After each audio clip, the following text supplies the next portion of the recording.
Lawn اس پہ نہ کیوں حشتلک ہو.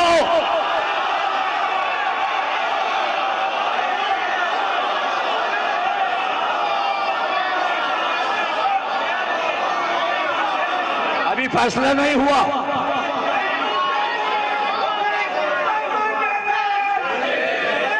ابھی فیصلہ نہیں ہوا. فیصلہ اب ہوگا. اگلے مصرعے میں فیصلہ ہونے جا رہا. چونکہ فیصلہ آپ پہ ڈال دیا تو دیکھیے کیسے لا کے آپ سے فیصلہ کروایا. آپ کو مجبور کر دیا کہ فیصلہ کرو. اے مومنو فیصلہ کرو. اگر مومن ہو تو فیصلہ کرو. اور پھر سے سنیے, کونین میں لان اس پہ نہ کیوں حشتلک ہو. کافر ہے وہ خود کفر میں اس کے جسے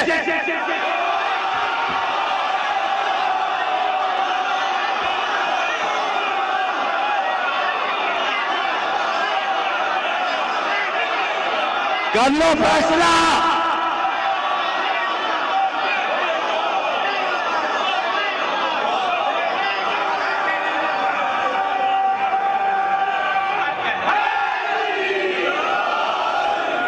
کافر ہے وہ,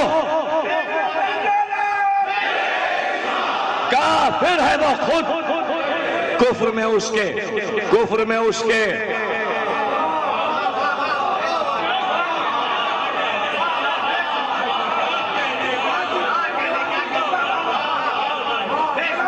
دیکھیں میر انیس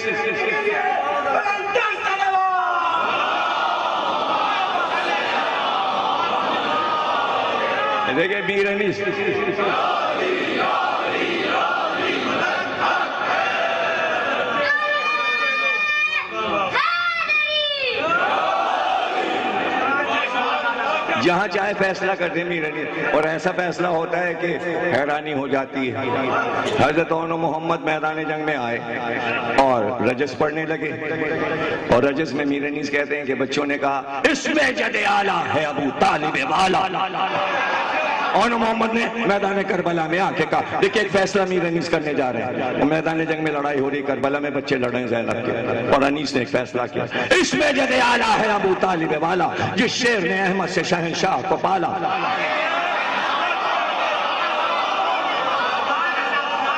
عزت میں فضو سب سے شرافت میں دوبالا, جس کا ہے علی صاحب پسر اقدس والا. ابو طالب جس کا ہے علی صاحب پسر اقدس والا. ایمان میں ان کے جسے شک ہے وہ شقی ہے.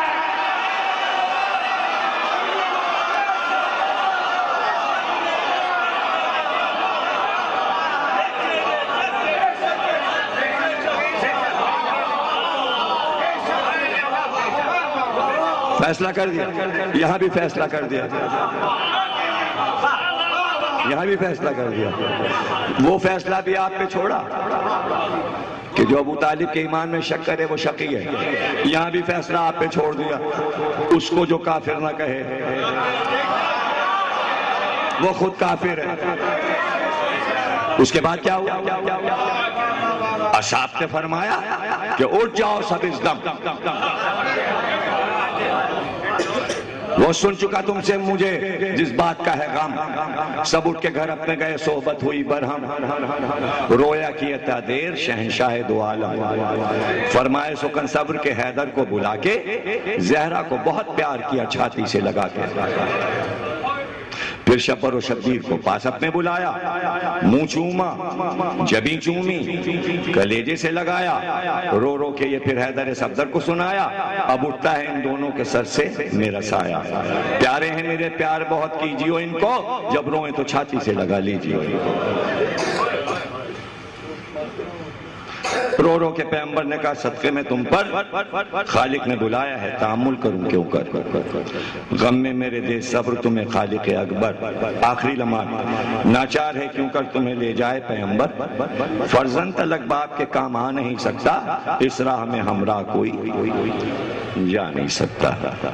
ایک منظر اور ہے جو ایسا منظر دنیا میں کسی پیغمبر کی زندگی میں نہیں آیا ہے, اور وہ میں سنا کے اور پھر اس کے بعد کچھ گفتگو اور الوداعی مجلس.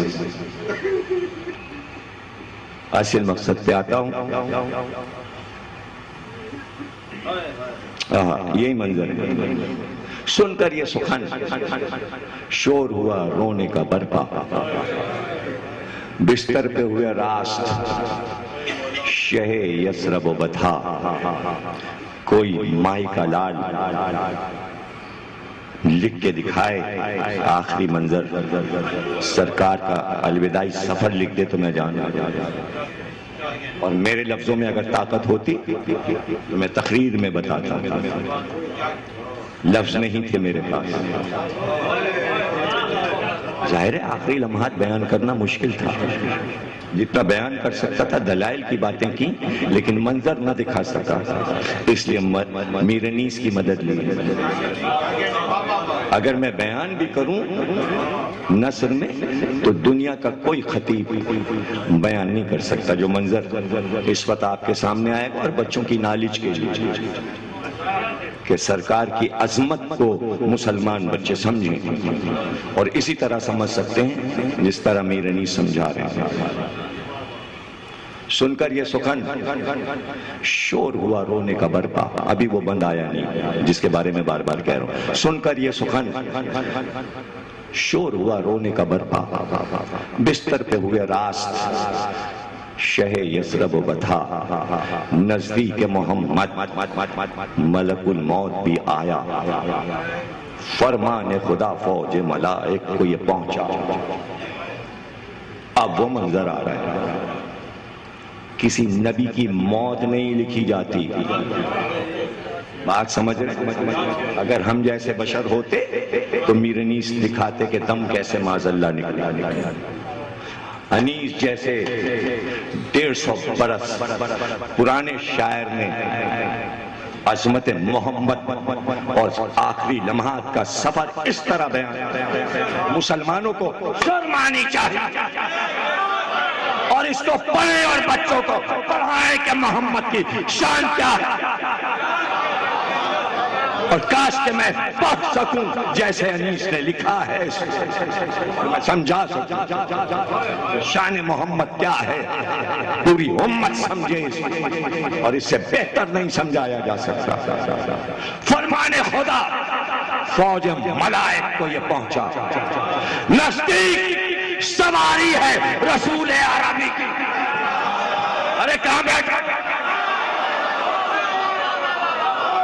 عرش پہ اودم ہے، محمد آ رہا ہے، کوئی روح بنایا نہیں آ رہا. سمجھو سمجھو بات کو، جلدی سمجھو، دیر مت لگاؤ. انیس کی روح کو داد. پھر سے سنو، پھر سے سنو، پھر سے سنو، غور سے سنو، تیار ہو جاؤ سننے کے لیے. فرمان خدا یہاں نہیں فرمان آ رہا. عرش پہ جتنے ملائک ہیں سب کو فرمان. کیا فرمان پہنچا؟ خدا خود کہہ رہا ہے، وہی نہیں، جبریل نے نہیں کہا، جبریل نے نہیں. سمجھ رہے ہو؟ ماشاءاللہ ماشاءاللہ. ایسے ایک ایک لفظ سمجھو. فرمان خدا فوج ملائک کو پہنچا. نزدیک سواری ہے رسول عربی کی، صف باندھ کے تعظیم کرو.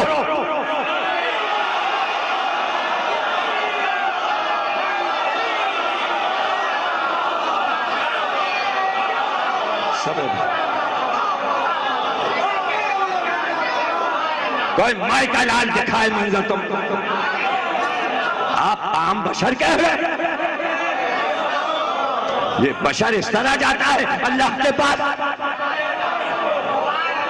سلامی دو، صفے باندھو، ادب سے کھڑے ہو. سارے فرشتے، کوئی سجدے میں ہے، کوئی رکوع میں ہے، کوئی تسبیح میں ہے.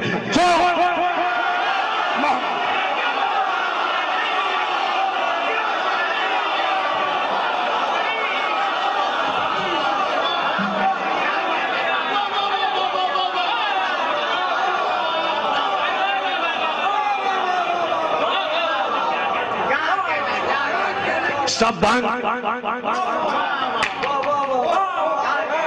اس جو مصرع ابھی پڑھنا ہے مجھے، بن کا پہلا مصرع، اگر میر انیس زندہ ہوتے تو میں اپنا گلے کا